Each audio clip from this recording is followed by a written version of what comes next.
Alors, je suis désolé si je tousse de temps en temps. Je suis un peu malade.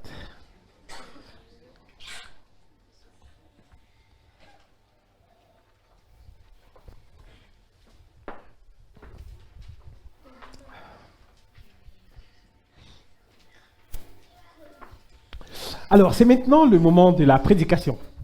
Et donc, si vous êtes nouveau ici, si c'est la première fois que vous allez dans une église évangélique, sachez que c'est le moment où un pasteur lit un texte de la Bible. Alors, est-ce que j'ai bien enlevé mon...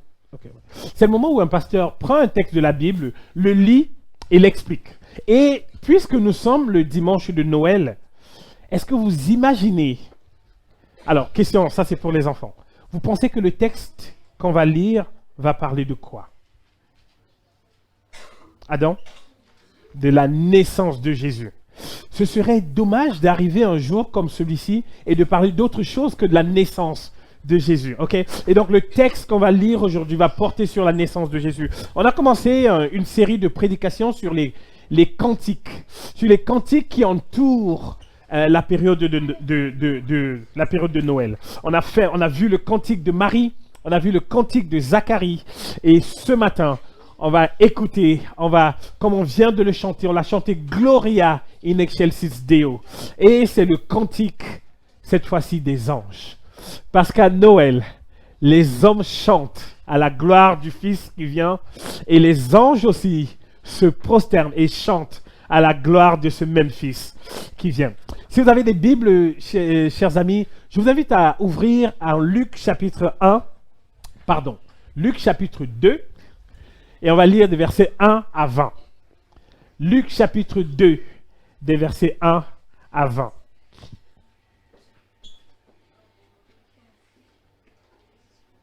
Et c'est très important de trouver non seulement le texte, ou alors sur vos téléphones, de trouver non seulement le texte, mais aussi de le garder bien ouvert pendant que je parle, pour vérifier à chaque fois que ce que je dis est bien dans la Bible, ok? Que ce n'est pas juste une bonne idée que j'ai eue comme ça, mais que ce que je dis est bien ce qui est écrit dans la Bible.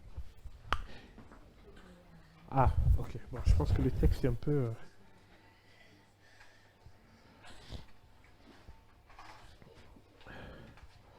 Luc chapitre 2, des versets 1 à 20. Et je lis. En ce temps-là, parut un édit de César Auguste, ordonnant un recensement de toute la terre. Ce premier recensement eut lieu pendant que Quirinus était gouverneur de Syrie. Tous allaient se faire inscrire chacun dans sa ville. Joseph aussi monta de la Galilée, de la ville de Nazareth, pour se rendre en Judée, dans la ville de David, appelée Bethléem, parce qu'il était de la maison et de la famille de David, afin de se faire inscrire avec Marie, sa fiancée, qui était enceinte. Pendant qu'ils étaient là, le temps où Marie devait accoucher arriva, et elle enfanta son fils premier-né. Elle l'emmaillota et le coucha sur une crèche, parce qu'il n'y avait pas de place pour eux dans l'hôtellerie. Je suis au verset 8. Il y avait dans cette même contrée des bergers qui passaient dans les champs les veilles de la nuit pour garder leurs troupeaux. Et voici un ange du Seigneur leur apparut, et la gloire du Seigneur resplendit autour d'eux. Ils furent saisis d'une grande frayeur, mais l'ange leur dit, « Ne craignez point, car je vous annonce une bonne nouvelle qui sera pour tout le peuple le sujet d'une grande joie. C'est aujourd'hui, dans la maison de David, il vous est né un sauveur, qui est le Christ, le Seigneur. Et voici à quel signe vous le reconnaîtrez. Vous trouverez un enfant emmailloté et couché dans une crèche. Et soudain, il se joignit à l'ange une multitude de l'armée céleste, louant Dieu et disant, et maintenant je veux qu'on le dise tous ensemble, gloire à Dieu dans les lieux très hauts et paix sur la terre parmi les hommes qui l'agréent. Est-ce qu'on peut refaire? Gloire à Dieu dans les lieux très hauts et paix sur la terre parmi les hommes qui l'agréent. Lorsque les anges les eurent quittés pour retourner au ciel, les bergers se dirent les uns aux autres, allons jusqu'à Bethléem et voyons ce qui est arrivé, ce que le Seigneur nous a fait connaître. Ils y allèrent en hâte et ils trouvèrent Marie et Joseph et le petit enfant couché dans la crèche. Après l'avoir vu, ils racontèrent ce qui leur avait été dit au sujet de ce petit enfant. Tous ceux qui les entendirent furent dans l'étonnement de ce que disaient les bergers. Marie gardait toutes ces choses et les repassait dans son cœur. Et les bergers s'en retournèrent, glorifiant et louant Dieu pour tout ce qu'ils avaient entendu et vu et qui était conforme à ce qui leur avait été annoncé. Frères et sœurs, prions s'il vous plaît. Dieu notre Père, merci infiniment pour ce cadeau ô combien merveilleux que tu nous fais. Merci Seigneur pour ton Fils que tu donnes, que tu envoies dans le monde de la misère humaine.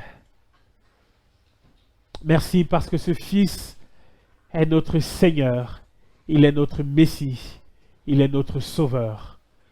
Je prie pour que tu parles à nos cœurs par ce texte. Je prie pour que la réalité de Noël, de la naissance de Jésus, dite dans ce texte, devienne une réalité pour nous qui l'écoutons. Je prie, Seigneur, pour que ce Noël soit différent pour nous, un moment de rencontre avec toi, de retrouvailles avec toi, un moment où on trouve notre Sauveur. On se prosterne devant notre Seigneur et on reconnaît notre Messie. Amen. Le cantique des anges. Gloria in excelsis Deo. Gloire à Dieu au plus haut des cieux et paix sur la terre parmi les hommes qui l'agréent. Frères et sœurs, le cantique des anges a au cœur une bonne nouvelle. Je veux dire que si dans le cantique de Marie qu'on a vu récemment, il y avait au cœur le contraste entre la force des forts qui est brisée et Dieu qui élève les personnes humbles. Si dans le cantique de Zacharie, on pouvait déjà voir les prémices de ce que le Seigneur annonçait, dans le cantique des anges, il y a au cœur une bonne nouvelle. Et ça sera le thème principal de ce qu'on va voir. Et donc si il y a au cœur de ce cantique-ci la bonne nouvelle, on va la voir en 4 points. Et donc, est-ce que... alors, du coup, il faudra, Axel, si tu veux bien, appuyer pour moi, s'il te plaît. Et donc, 4 points. Le premier point, on va voir le contexte de cette bonne nouvelle. Ça, c'est dans les versets 1 à 7.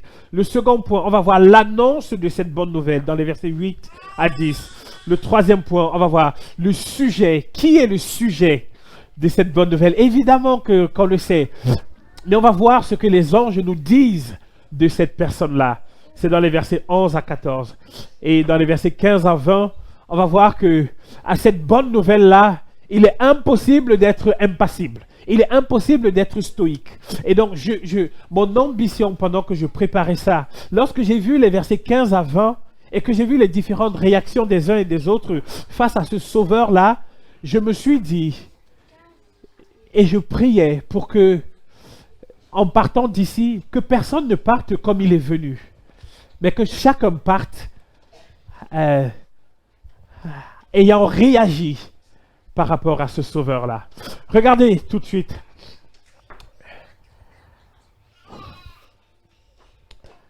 Regardons tout de suite le premier point. Le contexte de la bonne nouvelle. C'est dans les versets 1 à 7.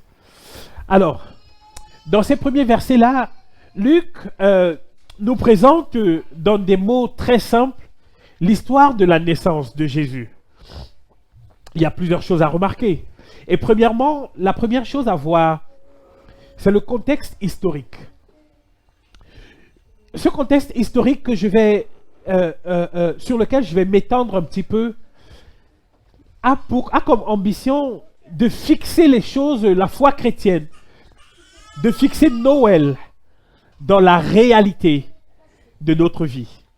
Ok, c'est-à-dire qu'on est au-delà... Ah. Je suis désolé, j'ai un peu de mal là. Est-ce que tu aurais un mouchoir peut-être? Je sais pas.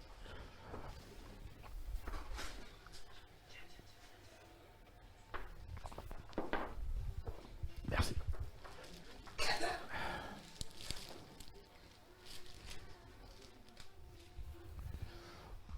Et pour vous épargner de ce que je vais faire, je suis désolé de le faire devant vous, mais...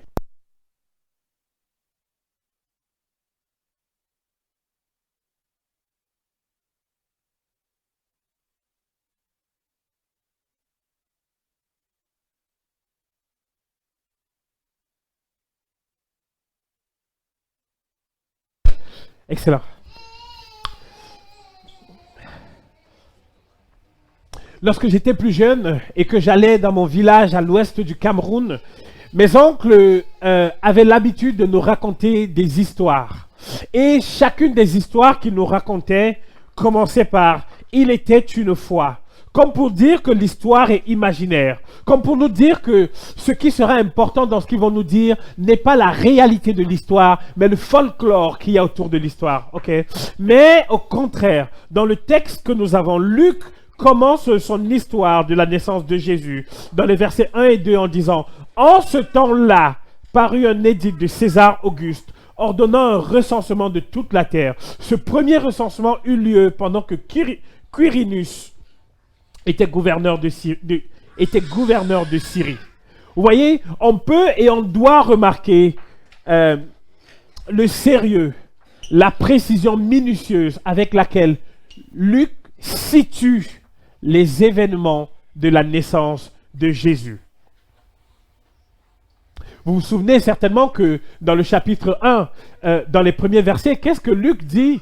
Il dit, alors ce qui est écrit ici, je ne sais pas, ça ne se voit pas très bien, mais je vais vous le lire. Il dit, plusieurs ayant entrepris de composer un récit des événements qui se sont accomplis parmi nous, suivant ce que nous ont transmis ceux qui ont été témoins oculaires dès le commencement et sont devenus des ministères de la parole, il m'a aussi semblé bon, après avoir fait des recherches exactes sur toutes ces choses depuis leur origine, de te les exposer par écrit d'une manière suivie, excellent Théophile, afin que tu reconnaisses la certitude des enseignements que tu as reçus. Vous voyez l'ambition de Luc? La certitude des enseignements que tu as reçus. C'est donc parce que il a fait des recherches exactes sur tout ce qui concerne Jésus qu'il est capable de situer la naissance de Jésus de façon précise dans l'histoire du monde. Alors, en revenant à notre texte, il faut voir plusieurs choses. Luc dit, on revient dans Luc 2, premier verset, il dit « En ce temps-là ». Lorsqu'il dit « en ce temps-là », il est en train de dire que c'est un moment précis de l'histoire de notre monde. Il est en train de dire que les historiens retrouvent facilement ce moment-là. Ce n'est pas « il était une fois » comme dans les contes folkloriques qu'on me racontait. C'est plutôt « en ce temps-là ». C'est précis. Okay? Et il va plus loin d'ailleurs. Il dit « en ce temps-là, il y a eu un édit de César Auguste ». Si vous êtes passionné de l'histoire de la Rome antique, comme je le suis moi aussi, alors vous savez que César Auguste est le neveu du grand empereur qui? Jules César. Ah, je pense qu'on partage une passion. César Auguste est le neveu et donc l'héritier du grand empereur Jules César. Et lui-même a été empereur. Et donc Luc dit, il y a eu un temps dans notre histoire, le moment, et donc puisque le temps est très grand, depuis que Dieu a créé le temps est très grand, Luc rétrécit ce moment-là et dit non, revenez, cherchez lorsque Auguste César était empereur, ok? Ça commence à préciser les choses, on est d'accord, hein? Et ensuite, il va plus loin encore, il dit lorsque Quirinus était gouverneur de la Syrie. Ça devient de plus en plus précis. Et ensuite, il dit lorsqu'il y a eu le premier recensement. Parce qu'il y avait souvent des...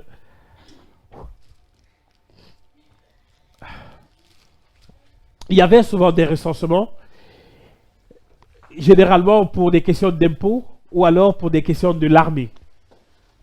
Luc nous dit...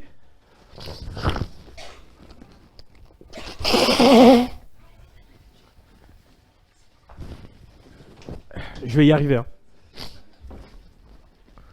Luc dit que toute personne qui veut savoir quand est-ce que Jésus est né doit mettre côte à côte 4 choses. Le temps, Auguste César, Quirinus et le premier recensement. Autre chose à remarquer, c'est le lieu de la naissance de Jésus.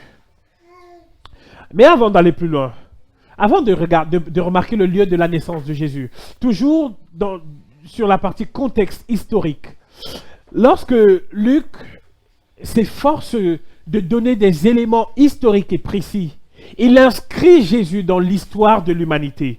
Il est en train de dire, si vous croyez que César Auguste a existé, alors vous êtes obligé de croire que Jésus aussi a existé. Vous voyez? Si vous croyez que l'Empire romain a existé, alors vous êtes obligé de croire ça, de croire que le Christ est vraiment né.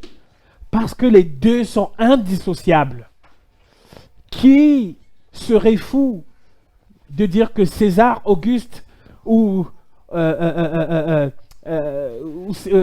César Auguste ou Jules César n'a pas existé? Qui pourrait dire ça? Et parce qu'ils ont existé, il est clair que la naissance du Christ a aussi eu lieu. Et donc en réalité, si Luc a dit vrai sur ceci, c'est sûr que tout ce qu'il va dire par la suite est absolument vrai. Regardez maintenant le contexte de la naissance de Jésus, un peu plus loin. Il faut voir maintenant, laissez-moi vous poser une question. Est-ce que tout le monde ici est là ce matin parce qu'il a choisi de venir? Oui, sauf les enfants. Ok? Tout le monde est là parce qu'il a choisi de venir, sauf les enfants. Maintenant, une autre question. Est-ce que tout le monde ici a choisi où il devait naître? Absolument pas. Moi, je suis né au Cameroun et dans tel hôpital à Yaoundé, au CHU. Voilà. Est-ce que j'ai choisi cela? Absolument pas. On me l'a dit. Pourquoi je parle de cela? Parce qu'en réalité, personne ne choisit où il va naître. Je fais remarquer ça parce que si vous avez bien écouté les lectures qui ont précédé, particulièrement celle d'Abigaël, vous avez remarqué que le prophète Michée, qui a prophétisé 500 ans avant la naissance de Jésus, annonçait avec précision où est-ce que le Christ devait naître. C'était où? À Bethléem.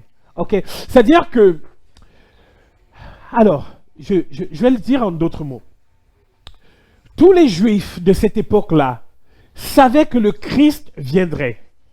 Savaient que ce Christ-là avait plusieurs caractéristiques précises. Je veux dire que moi, si j'avais vécu à ce moment-là, personne n'aurait jamais cru que moi, je puisse être le Christ. Pourquoi? Parce que je ne remplissais pas, je ne coche pas toutes les cases de la prophétie. Ok. Et dans ce qui devait accompagner, dans ce qui devait caractériser le Christ, il y avait plusieurs éléments. Des choses sur lesquelles un homme peut avoir la main et des choses sur lesquelles aucun homme ne peut avoir la main. Je m'explique. Le Christ devait naître à Bethléem. Personne ici, le Christ lui-même, aucun enfant ne pouvait choisir de naître à tel endroit. Ok. Et donc, toute personne qui pouvait avoir la prétention de dire « Je suis le Christ, je suis le Messie », la première question qu'on lui aurait posée aurait été quoi? Où es-tu né? Ah, je suis né à Rome. Ah ben non, tu peux pas être le Christ, tu peux pas être le Messie. Le Christ devait dire des choses précises et faire des choses précises. Quelqu'un qui avait lu et savait un petit peu ce que le Christ devait faire et devait dire, pouvait venir et dire exactement et faire exactement ce que le Christ devait faire. Ok? Sur cette partie-là, soit. Mieux encore, la mort du Christ était prévue d'une certaine façon. Qui peut organiser sa mort? Qui peut savoir exactement ce qui va se passer à sa mort? C'est en dehors de la portée de qui que ce soit. La naissance et la mort, en dehors de la portée de qui que ce soit. Et dans la naissance et dans la mort Dieu va utiliser le monde entier et les rois du monde entier et tous les événements du monde entier pour que tout coïncide avec qui? Avec une seule personne, le Christ. À la mort de Jésus, il était prévu que Jésus soit mis au tombeau par un homme riche. Il était prévu que Jésus soit tué avec des brigands. Il était prévu qu'il soit tué par les chefs. Qui peut arranger tout ça? Impossible. Impossible de faire coïncider ce genre de choses. Il était prévu que Jésus naisse d'une vierge. Alors, la question de la virginité de Marie, on peut en discuter plus tard. Mais en tout cas, Luc nous dit que Marie était vierge. Et qu'elle est née à Bethléem. Vous voyez ce qui se passe ici? Dieu travaille dans le cœur de l'homme le plus puissant du monde. Pour faire quoi? Pour renvoyer Joseph et Marie exactement où le Christ est censé naître. Regardez encore. Lorsque l'ange annonce la nouvelle à Marie et à Joseph, parce que les anges vont parler aussi à Joseph, lorsque les anges leur annoncent la nouvelle, qu'est-ce qu'ils font? Ok, le Christ, Marie va accoucher du Christ, du Messie. Mais pourtant, elle reste à Nazareth. Il reste, parce qu'il vivait à Nazareth. Elle reste là. Joseph aussi reste à Nazareth. Aucun d'eux ne prend l'initiative de se dire, en fait, si c'est le Messie, selon ce que les anges ont dit, alors il faut aller là où le Messie est censé naître. Ils ne le font pas. Jusqu'à ce que Dieu entre en jeu. Et qu'est-ce que Dieu fait? Il travaille le cœur d'Auguste César pour que Auguste César fasse cet édit et renvoie tout le monde dans sa ville de naissance. Et à ce moment-là, Joseph et Marie peuvent partir dans la ville de naissance de Joseph, exactement où le Messie est censé naître. J'insiste fortement sur ces points-ci pour montrer la véracité, pour dire que l'histoire de Noël n'est pas folklorique. Ce n'est pas « il était une fois », c'est en ce temps-là.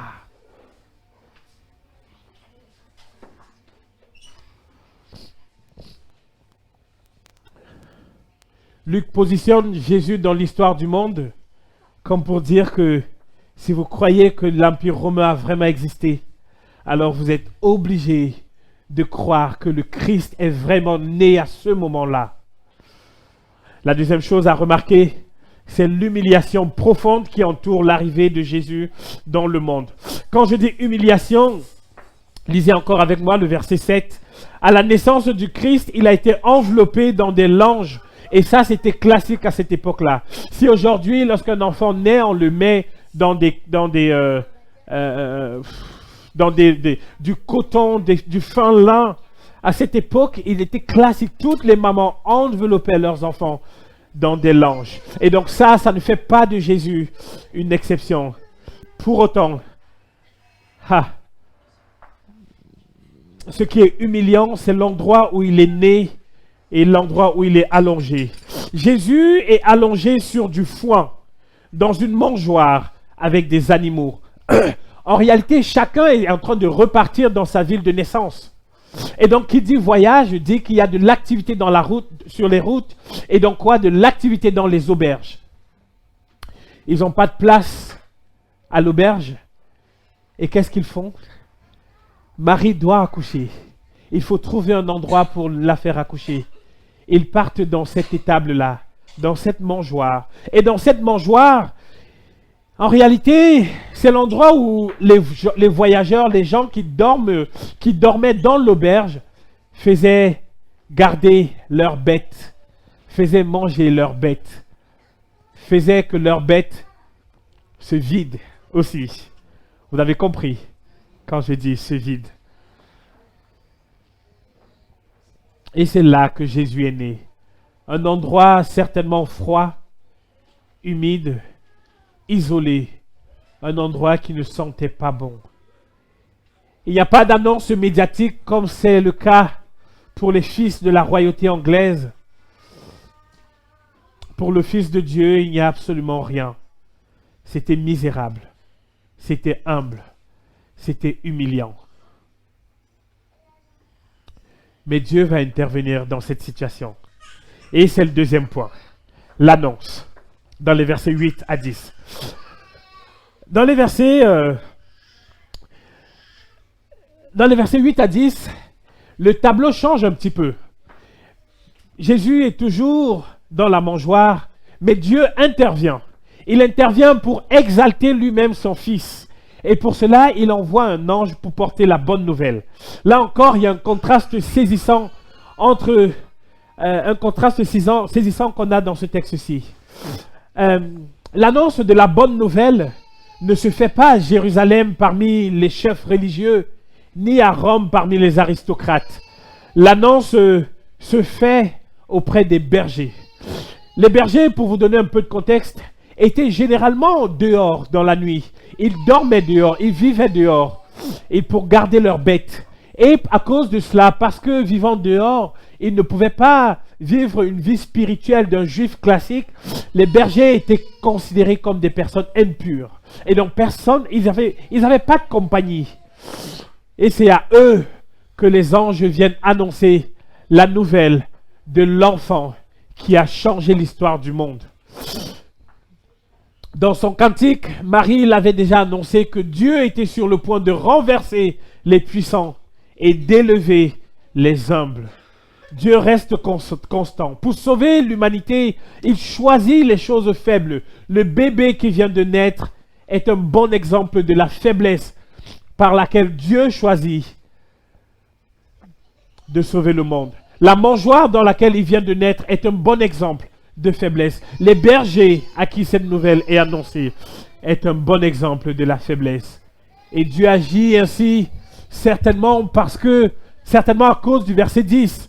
Cette nouvelle-ci est une joie pour le monde entier, pas uniquement pour les bergers, mais pour le monde entier. Frères et sœurs, question.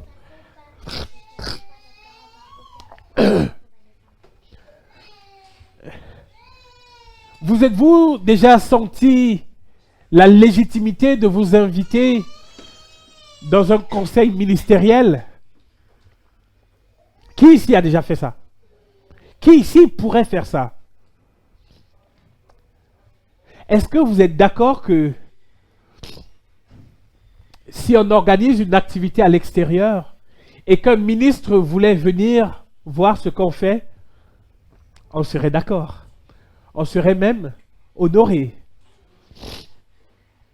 C'est certainement pour cela que Dieu apporte cette nouvelle aux faibles. Parce qu'aux faibles, lorsque la nouvelle est chez les faibles, non seulement eux, ils y ont accès, mais les forts aussi, les puissants de ce monde, peuvent aussi venir. À quelles conditions? De s'humilier, de s'abaisser. Souvenez-vous du cantique de Marie, la bienveillance de Jésus est uniquement pour ceux qui craignent Dieu, pour ceux qui s'abaissent devant Dieu.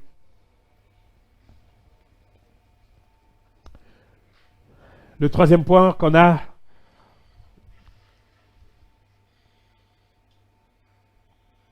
c'est la personne, le sujet de la bonne nouvelle.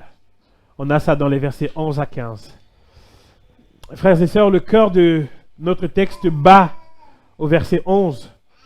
Je veux dire que s'il n'y avait qu'une seule chose à retenir, c'est ce qui se dit ici au verset 11. C'est qu'aujourd'hui, dans la ville de David, il vous est né un sauveur qui est le Messie, le Seigneur. Il vous est né un sauveur qui est le Messie, le Seigneur. L'enfant qui naît à Noël, et ça je veux que les enfants retiennent ça, l'enfant qui naît à Noël est un SMS.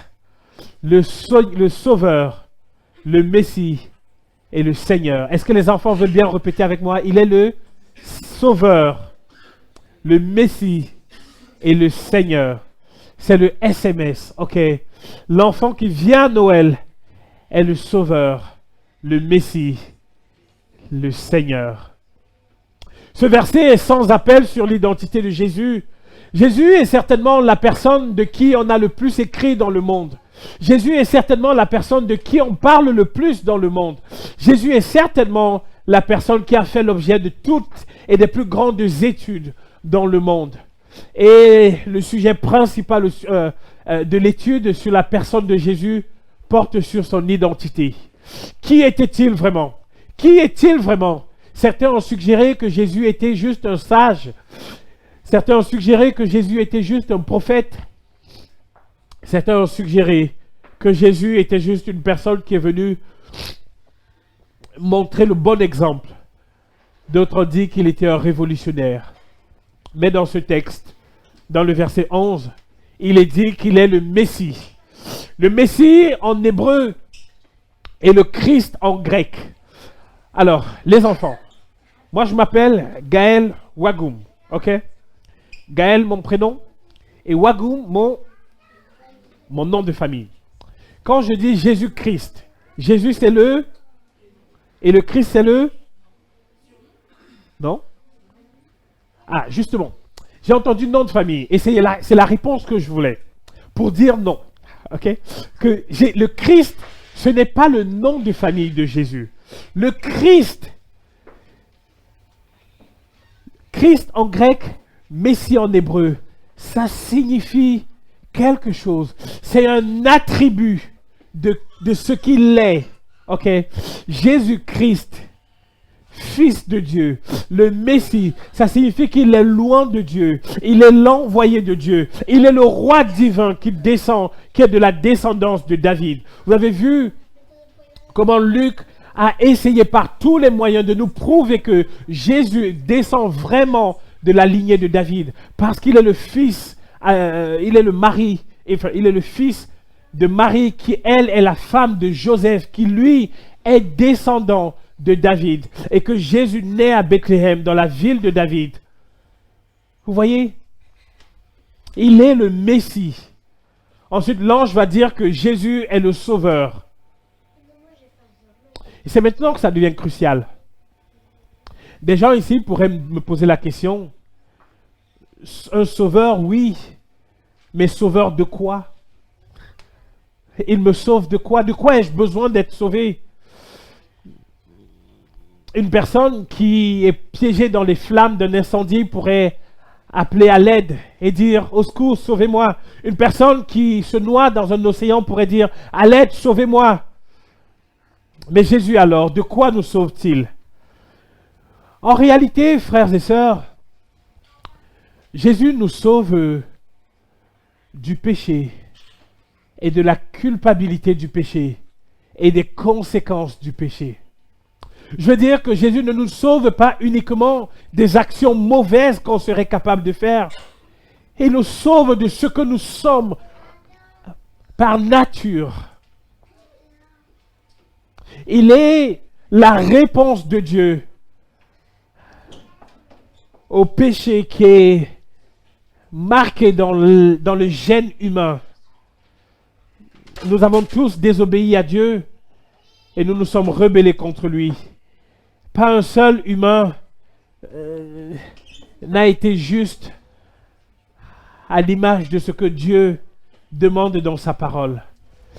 Et pourtant, Dieu a promis, au même moment où l'homme pêche, Dieu promet qu'un jour, il enverra son Fils qui viendrait et serait le sauveur de l'humanité.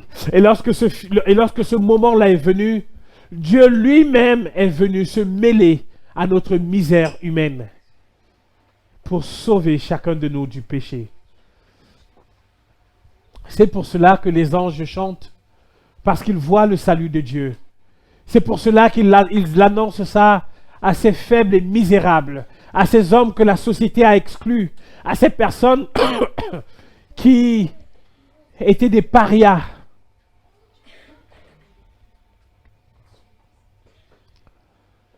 Le salut, c'est exactement ce que les anges chantent Gloire à Dieu dans les lieux très hauts et paix sur la terre parmi les hommes qui l'agréent.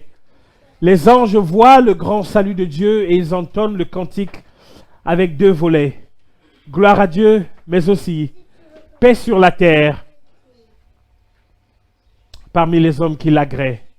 Paix sur la terre, ça signifie, c'est l'idée de la réconciliation avec Dieu. On l'a entendu dans les prophéties d'Ésaïe au chapitre 9. On a dit que Jésus était le prince de paix. On l'a entendu aussi, on ne l'a pas lu ici, mais ceux qui connaissent Ésaïe chapitre 53, vous savez que lorsque Ésaïe parle du serviteur de Dieu, serviteur souffrant de Dieu, lorsqu'il prophétise une fois de plus sur le Christ, il dit que le châtiment qui nous donne la paix est tombé sur lui. Le châtiment qui nous donne la paix est tombé sur Jésus. C'est-à-dire que la paix que les anges chantent a un prix. Ça ne nous coûte rien à nous, mais ça a coûté à Dieu lorsqu'il a donné son Fils à la croix. Parce que cet enfant qui naît va mourir 33 ans plus tard. Il va mourir de façon humiliante, exactement comme il est entré dans le monde, de façon humiliante. Il ressortira du monde de façon humiliante. Lorsque les hommes vont le crucifier à la croix comme un voleur, au milieu de 2 voleurs. Mais de la même façon que Dieu a exalté son Fils, qui est né dans une mangeoire, mais Dieu n'a pas voulu que ce soit dans les royaumes de la terre qu'on annonce sa naissance, mais que ce soit un ange du ciel qui vient annoncer la naissance du Christ.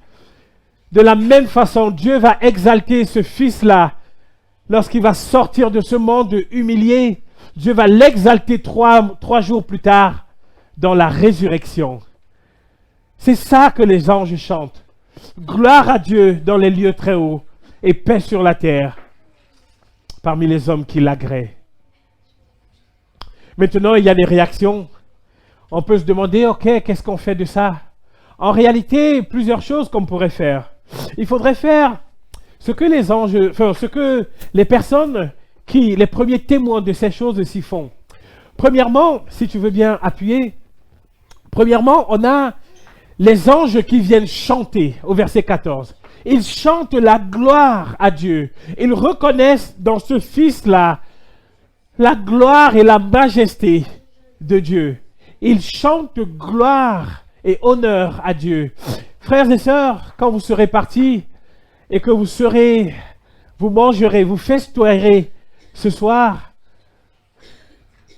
ce serait une bonne idée de vous arrêter d'abord et de chanter la gloire et la louange à Dieu. De chanter Gloria in excelsis Deo. Ensuite, on a les bergers. Les bergers entendent de cette bonne nouvelle-là. Ils entendent qu'un sauveur est né quelque part. Et qu'est-ce qu'ils font? Ils partent voir ce sauveur. Ils vont au contact de ce sauveur. Il ne peut pas y avoir un sauveur quelque part et on reste distant de lui. Frères et sœurs, si vous n'êtes pas encore en contact avec ce sauveur-là, entendez dans cette histoire-ci l'invitation de ce sauveur à venir à lui, à venir l'adorer, parce qu'il est le SMS, le sauveur, le Messie et le Seigneur. C'est lui qui pardonne les péchés du monde. Ensuite, les bergers vont raconter l'histoire du sauveur.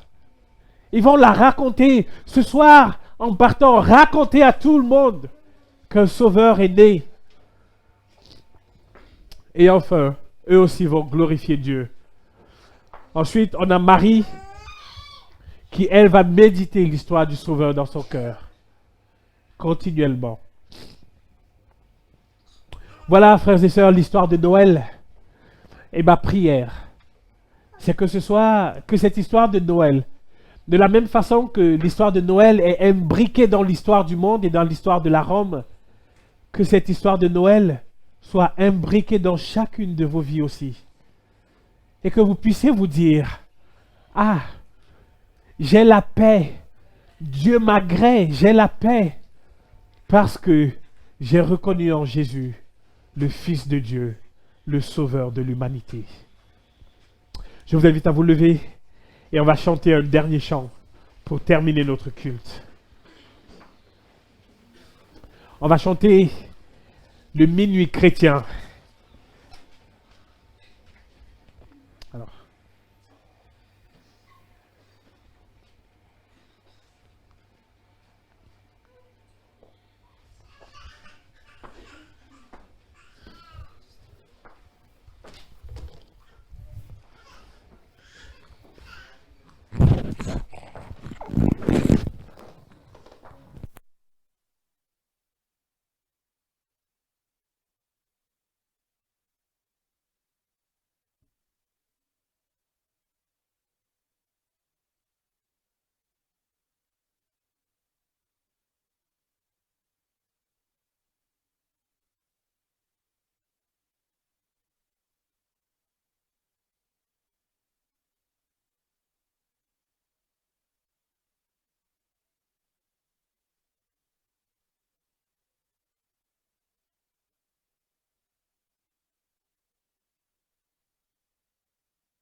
Notre culte tire à sa fin.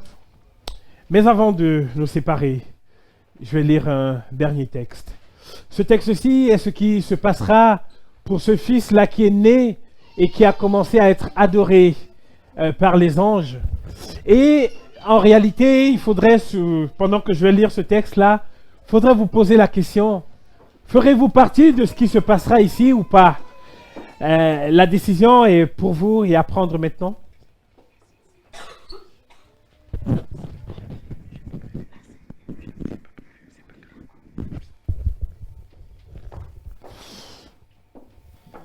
Et je lis dans l'Apocalypse chapitre 5. Si on a commencé avec la naissance du Christ, on arrive maintenant à ce moment de la consommation finale, où tout prend forme, où ce bébé est désormais assis sur le trône.